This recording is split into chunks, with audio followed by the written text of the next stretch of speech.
Hey everybody, it's Jason Blaha with Ice Cream Fitness here. Alright, I'm getting a lot of questions from people asking me what's the best way to calculate your maintenance calories or your TDEE, which stands for Total Daily Energy Expenditure. And I'm going to explain to you guys the best way to do that.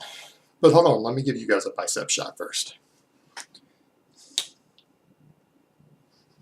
Alright, first off the bat, a couple of people are asking me if maintenance is BMR or TDEE, and as I've said over and over, BMR is not your maintenance. TDEE is always your maintenance because that's how many calories you burn in a day, which is the calories that you need to maintain your current body weight or at least tissue weight.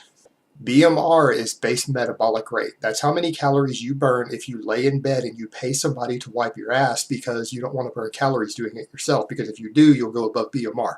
What I recommend as a starting point is to use a TDEE calculator. There's a couple of ways you can do this. If you want to do the math yourself, you can go to the bodybuilding.com forum, to the nutrition forum, and there's a sticky by a nutritionist named Emma Lee there. And I'm going to link it down below. And she is a PhD in nutrition and is a female bodybuilder herself. And she's provided all the standard formulas for you guys to determine everything you need for your caloric needs calculations.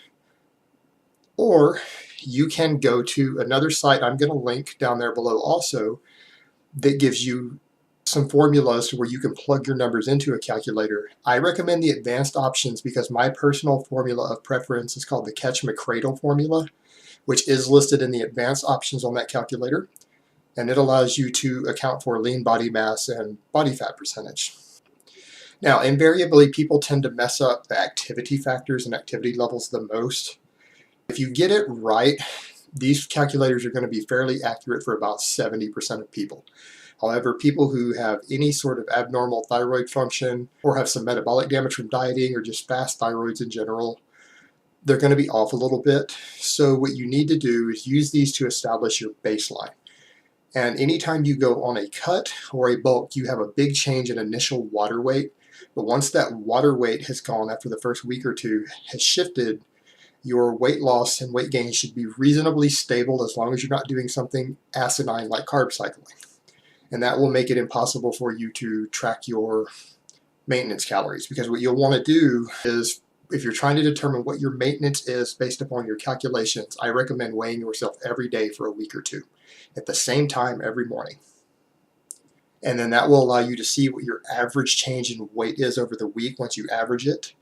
And you can determine how far off you are. You have to assume that every pound that you gain or lose per week on average is about a 500 calorie difference from your maintenance. And so fractions of a pound will get you really close. And then that way it will allow you to do that. And you need to remember that TDEE is always dynamic. Your metabolism will slowly increase as you bulk, and it will slowly decrease as you cut.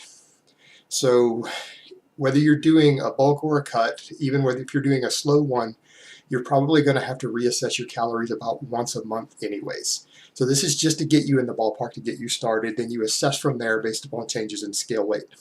All right, guys, I hope this has been informative, and I will talk to you next time.